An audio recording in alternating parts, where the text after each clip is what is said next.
एक छोटे से गांव में रहने वाला रवि पेशे से किसान था। उसके पास जमीन बहुत कम थी, मुश्किल से 2 एकड़, और उस पर भी मौसम की मार हर साल पड़ती थी। कभी सूखा, कभी बाढ़, कभी कर्ज। पिता का सपना था कि रवि पढ़े, कुछ बने, लेकिन हालात ने उसे खेतों तक सीमित कर दिया। रवि मेहनती था, लेकिन किस्मत जैसे हमेशा उससे नाराज थी। हर दिन सुबह सूरज से पहले उठता, बैलों को जोतता, खेत में पसीना बहाका और शाम को थका हारा मोबाइल में थोड़ी देर सोशल मीडिया चलाता। वहीं से उसकी जिंदगी बदलने वाली थी। एक रात उसने फेसबुक पर एक फोटो देखी, एक लड़की की जो किसी रेगिस्तान के सामने खड़ी थी, हिजाब में, मुस्कुराती हुई। नाम था लैला अल सऊद। वो सऊदी अरब की रहने वाली थी, अरब के एक बड़े बिजनेस परिवार की बेटी। रवि ने बिना सोचे हेलो लिखकर मैसेज किया। उसे लगा जवाब शायद कभी नहीं मिलेगा, लेकिन कुछ मिनट बाद स्क्रीन पर नोटिफिकेशन चमका। Hello Ravi, how are you? Ravi हैरान रह गया। धीरे धीरे दोनों में बातचीत शुरू हुई। लैला को भारत के खेत, गांव और मिट्टी की खुशबू पसंद थी। रवि को अरब के रेगिस्तान और वहां के ऊंट देखने का शौक था। दोनों बिल्कुल अलग दुनिया के लोग थे, लेकिन बातों में एक सच्चाई थी जो दोनों को जोड़ रही थी। दिन हफ्तों में बदल गए, हफ्ते महीनों में। रवि रोज लैला को खेत की तस्वीरें भेजता। आज बारिश आई, आज गेहूं बोया, देखो मेरी मां की रोटी कितनी गोल बनी। लैला हर तस्वीर पर मुस्कुराती और जवाब देती, तुम बहुत सच्चे इंसान हो रवि, तुम्हारी मिट्टी में बरकत है। दोनों की यह अनोखी दोस्ती अब दिल से जुड़ने लगी थी। रवि अब इंटरनेट पर अंग्रेजी सीखने लगा ताकि बेहतर बात कर सके। लैला ने हिंदी के कुछ शब्द सीख लिए। नमस्ते, कैसे हो, खाना खाया? एक दिन लैला ने कहा, रवि, अगर मैं कभी भारत आऊं तो क्या तुम मुझे अपने खेत दिखाओगे?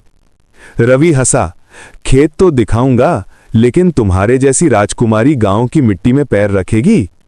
लैला ने मुस्कुराकर कहा, कभी कभी अमीरी इंसान को नहीं, सादगी को देखने से मिलती है। रवि के दिल में कुछ हुआ। पहली बार उसे महसूस हुआ कि यह रिश्ता अब सिर्फ दोस्ती नहीं रहा। कुछ महीनों बाद एक सुबह रवि के फोन पर कॉल आया। रवि, मैं भारत आ गई हूं। रवि को विश्वास नहीं हुआ। लैला ने वाकई अपने पिता के बिजनेस ट्रिप का बहाना बनाकर दिल्ली पहुंच गई। वहां से उसने रवि को फोन किया, मैं तुम्हारे गांव आना चाहती हूं, लेकिन किसी को बताना मत। रवि ने गांव के बाहर एक छोटे होटल में रुकने की व्यवस्था की। जब वो पहली बार उससे मिली तो दोनों कुछ पल खामोश खड़े रहे। रेत के देश से आए वो लड़की मिट्टी के बेटे के सामने खड़ी थी। लैला ने सिर पर दुपट्टा रखा था, चेहरे पर हल्की सी मुस्कान थी। रवि ने कहा, तुम वाकई आ गई? लैला ने जवाब दिया, तुम्हारी बातें झूठी नहीं लगी इसलिए आ गई। रवि ने उसे अपने खेत दिखाए, मां से मिलवाया, जो पहले तो डर गई कि कोई अरब लड़की हमारे घर क्यों आई। लेकिन जब लैला ने फोल्डेड हैंड से नमस्ते अम्मा कहा तो मां ने अपने हाथ से पराठा खिलाया। लैला ने मिट्टी में पैर रखे, खेत में पानी छोड़ा और कहा, ये जमीन सच्ची है जैसे तुम। रवि की आंखों में चमक थी और उसके दिल में शांति। उसे पहली बार लगा कि शायद अमीरी गरीबी का फर्क दिलों की मोहब्बत में मिट जाता है। 3 दिन बाद लैला को लौटना पड़ा। एयरपोर्ट पर रवि खड़ा था, उसकी आंखें नम थी। लैला बोली, मैं वादा करती हूं हम फिर मिलेंगे। रवि ने मुस्कुराकर कहा, अगर किस्मत में लिखा है तो मिट्टी और रेत फिर मिलेंगे। 6 महीने बीते।